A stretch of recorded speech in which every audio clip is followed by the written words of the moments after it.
नमस्कार, स्वागत है आपका। आप क्रिएटिविजन न्यूज देख रहे हैं, आपके साथ मैं हूं शबाब। आज एक मामला, एक खबर को लेकर आपके बीच में हूं और ये मामला सियासी कैसे बन रहा है इस पर भी आपको समझाने की कोशिश करूंगा। कहते हैं कि जो प्रदेश का मुखिया होता है ना, वो हर वर्ग का मुखिया होता है, उसकी जिम्मेदारी हर तबके, हर समाज की होती।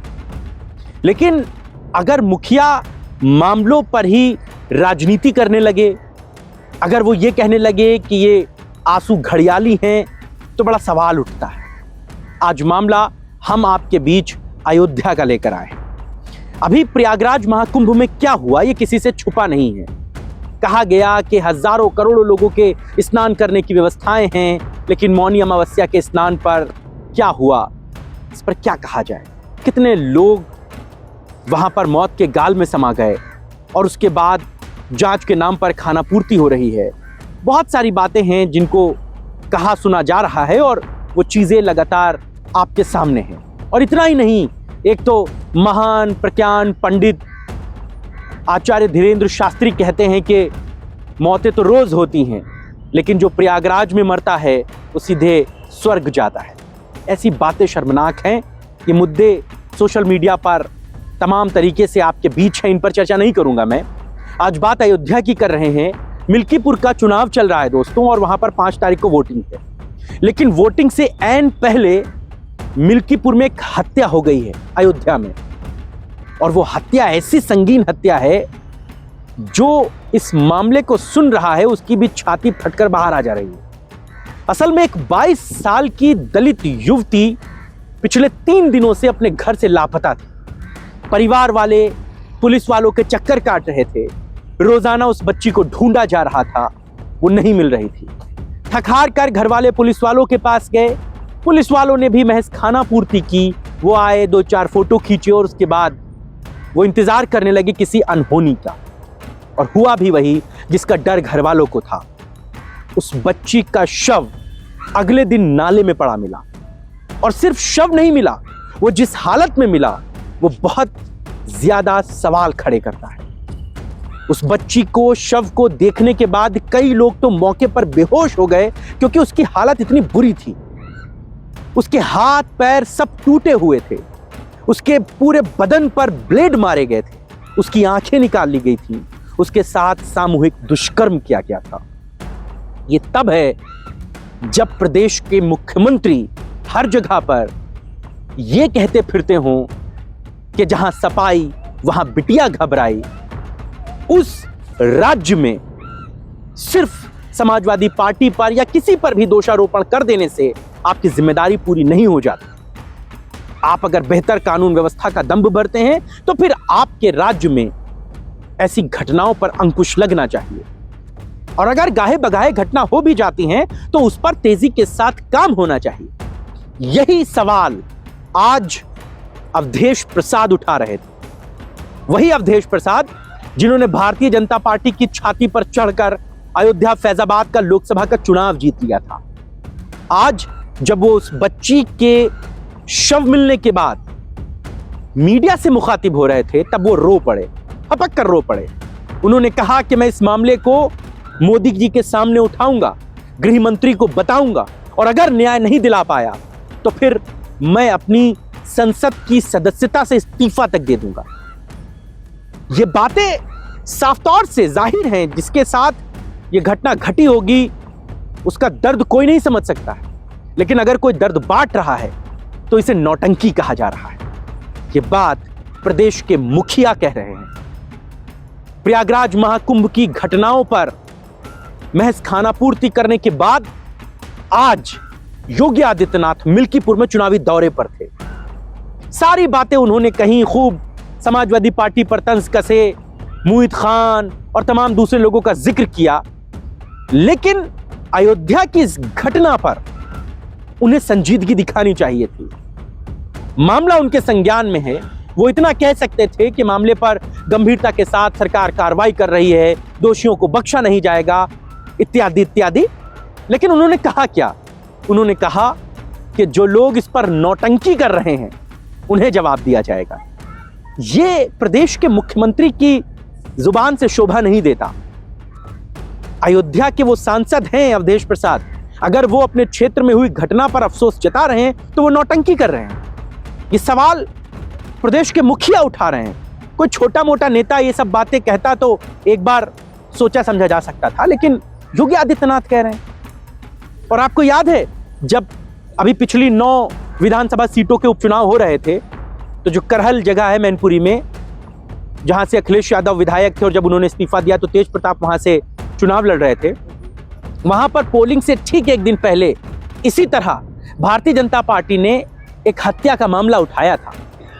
कहा यह गया कि ये लोग भारतीय जनता पार्टी को वोट देना चाहते थे और तेज प्रताप यादव के लोगों ने वहां पर किसी एक यादव नेता का भी नाम उस वक्त भारतीय जनता पार्टी के लोगों ने खूब उछाला था कि उन लोगों ने जो है इनको इसलिए मार दिया क्योंकि ये समाजवादी पार्टी को वोट देना नहीं चाहते। मामले में पुलिस ने कोई ऐसी बात कही नहीं थी। और अगर वहां पर वो यादव नेता दोषी थे, जिम्मेदार थे, तो बाद में आपने उस पर जांच पूरी क्यों नहीं कराई? क्यों नहीं उस नेता को जेल भेज दिया? आज जब अयोध्या में ऐसी घटना हो गई है तो उसके बाद मुख्यमंत्री ऐसी बात कहते हैं। पहले आपको अवधेश प्रसाद की वो बात सुनाता हूं जो आज वो प्रेस कॉन्फ्रेंस में कह रहे थे और किस तरह वो रो रहे थे, वो भगवान राम का नाम ले रहे थे। पहले आप अवधेश प्रसाद की उस बात को सुनिए।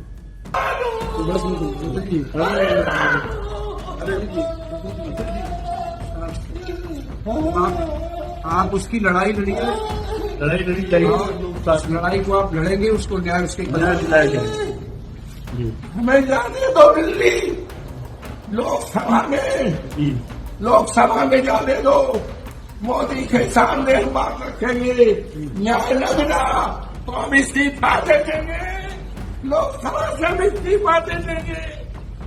हम बचाने में, हम बेटी की इज्जत बचाने में नाकामयाब हो रहे हैं। इतिहास क्या कहेगा? मारामारी में इतिहास से बात करेगा। आप बहुत लड़ाई लड़े हैं मंत्री, के साथ ये हो गया। आपने कितने लोगों को न्याय दिलाया? आपने न्याय दिलाया है, फिर न्याय मिलेगा। आपने बड़े से बड़े मामले दिलाया, लेकिन ये तो इतिहास का सबसे बड़ा मुद्दा हो गया, सबसे बड़ी घटना है। तो सुना आपने, मुख्यमंत्री जिस बात को कह रहे हैं वो आपको नौटंकी लगती है। एक सांसद अपने क्षेत्र में हुई घटना पर अफसोस नहीं जता सकता। वो ये कह नहीं सकता कि बच्ची के साथ अगर न्याय नहीं हुआ तो मैं इस्तीफा दे दूंगा। ये बात मुख्यमंत्री को नौटंकी लगती है। जी हां, अब मुख्यमंत्री के उस भाषण के उस अंश को भी सुन लीजिए जो आज वो मिल्कीपुर में दे रहे थे। बाकी बातों को बाद में बताऊंगा, पहले सिर्फ इसी बात पर मुख्यमंत्री के वो शब्द सुनिए जो अवधेश प्रसाद के इस रोने की बात पर कहते हैं। अयोध्या में भी कल एक बेटी के साथ घटना घटित हुई है। जांच जब निचले स्तर पर जाएगी, जो नौटंकी आज इनका सांसद कर रहा है, याद करना उसमें भी कोई ना कोई समाजवादी पार्टी का दरिंदा शामिल जरूर होगा। हादसा कभी भी हो सकता है, किसी के साथ भी हो सकता है, लेकिन संजीदगी मामलों में बहुत जरूरी है। मामलों में मुख्यमंत्री का संजीदा होना बेहद जरूरी है। हर मामले पर सिर्फ सियासत कर गुजरना राजनीति की पराकाष्ठा होती है। राजनीति का भी एक अपना स्तर है कि कम से कम आप दुश्मनी भी निभाएं तो इतना मयार बचा रहे, इतनी जगह बची रहे कि कल को कभी आंखें मिलानी पड़े तो हम शर्मिंदा ना हो। यह बात सियासत के लिए कही जाती है, लेकिन चुनाव जीतने के लिए आप कुछ भी कह गुजरेंगे। आप घटना हो गई उस पर कार्रवाई की बजाय आप उसे नौटंकी कहेंगे। यह मामला लोगों के भीतर एक बड़ा निगेटिव इंपैक्ट पैदा कर रहा है। पहले ही कुंभ की जो घटना घटी है उसके बाद भाजपा के पास जवाब नहीं है।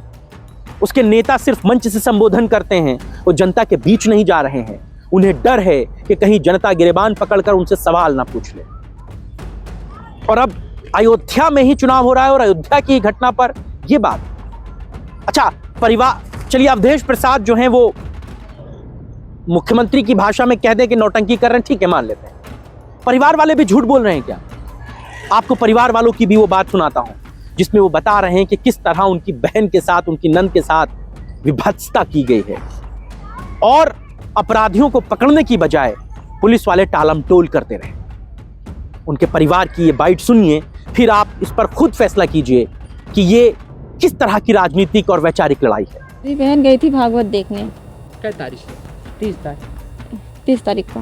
फिर क्या हुआ? रात में 11 बजे से वो घर पे आई ही नहीं थी। फिर उसके बाद आप लोगों ने क्या किया? फिर सुबह तक कागोरे नहीं आई, फिर सुबह सब लोग गए थे हेरने। नहीं पुलिस के पास गए, शिकायत किया था आप लोगों ने? नहीं, तब नहीं गए थे, पहले हेरे तब उसके बाद गए थे। तब पुलिस वाले आए थे जब कपड़ा मतलब मतलब कहाँ पे शिकायत दर्ज कराई थी? अयोध्या तो फिर पुलिस वालों ने क्या कहा? आए थे। फिर हाँ। जहाँ पे खून मिला था, तो जहाँ पे कपड़ा मिला था वहाँ से फोटो वोटो लिए, फिर उसके बाद चले गए। मतलब जब शिकायत दर्ज कराया हाँ। गया उसके बाद पुलिस ने छानबीन की? नहीं, छानबीन नहीं की थी, सिर्फ फोटो लेके चले गए बस। अच्छा, तो क्या आज सुबह क्या हुआ? आज सुबह मेरे घर वाले गए थे हेरने, तो पाए क्या पाए? बहन के कहाँ पे? वहाँ नाला बताओ ना। नाला में। नाला में लाश मिली थी, अच्छा। वो बंधे हुए, वो भी बंधी हुई बिना कपड़े के, नंदी। हाथ पैर सब टूटा हुआ उसका, सब टूटा हुआ। पूरा ब्लेड उलेट मारा हुआ है, मुंह में आँख वाँख फोड़ दिए हैं उसके, डंडा भी डाले थे? डंडा भी डाल दिए थे। वो बेचारी वो लैटरिन कर कर मारी थी, इतना बेरहमी से उसको मारा गया है। अच्छा, आप लोगों ने लाश देखी है? हम लोगों ने लाश देखी है। लाश मिलने के बाद आप लोगों ने तुरंत पुलिस को सूचित किया? हाँ, तुरंत पुलिस को सूचित किया। फिर पुलिस वाले आए तो बोले कि लाश को छूना नहीं है, उसके पास जाना नहीं है। तो फिर बाद में लाश आई, वो पोस्टमार्टम करने के लिए लेके गए उसको। अच्छा, किसी पे आप सबको शंका या किसी? नहीं, किसी पे शक नहीं है, कोई लड़ाई झगड़ा नहीं है किसी से।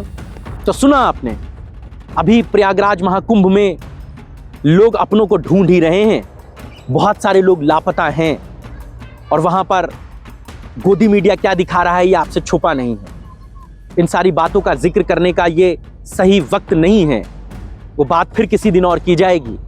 लेकिन अभी वहां पर चिता की आग ठंडी भी नहीं हुई थी कि मुख्यमंत्री आज राजनीति करने मिल्कीपुर आ गए। ठीक है, राजनीति जरूरी है, लेकिन किसी के घर की मौत मिट्टी पर भी अगर इसी तरह राजनीति की जाएगी तो क्या राजनीतिक जो चीजें हैं वो बच पाएंगी? ये अपने आप में बड़ा गंभीर और बड़ा संजीदा विषय है। उस बच्ची की हत्या हुई है, उस बच्ची की मौत हुई है, उस बच्ची के साथ न्याय होना चाहिए और न्याय कोई भी मांगे उसकी बात से आप पल्ला नहीं झाड़ सकते। आप ये नहीं कह सकते कि तुम नौटंकी कर रहे हो। अरे ठीक है, वो नौटंकी कर रहे हैं, आप न्याय दे दीजिए। आप ये कह देते कि न्याय होगा, उस बच्ची को न्याय मिलेगा, परिवार वालों को भटकना नहीं पड़ेगा। राजनीति हर समय हर जगह नहीं होती है। मिल्कीपुर का चुनाव है, नो डाउट चुनाव है, बहुत महत्वपूर्ण चुनाव है आपके लिए, लेकिन क्या किसी की लाश पर खड़े होकर हम राजनीति कर सकते हैं? लगता तो ऐसा ही है कि जैसा माहौल वहां पर बन रहा है और जो बातें कही जा रही हैं।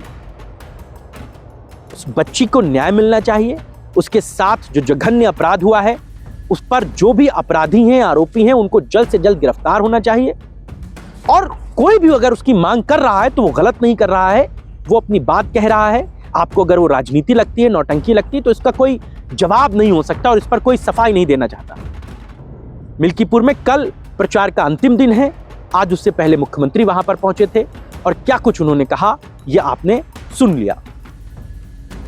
अब 5 तारीख को जब वोट पड़ेगा तब लोग इस बात को अपने जहन में जिंदा रखेंगे कि अयोध्या जैसी जगह पर अगर किसी की हत्या हो जाती है तो मुख्यमंत्री उसे नौटंकी कहते हैं। खैर, 8 तारीख को नतीजे बताएंगे कि इन चीजों पर लोग कितना संजीदगी के साथ सोचते हैं।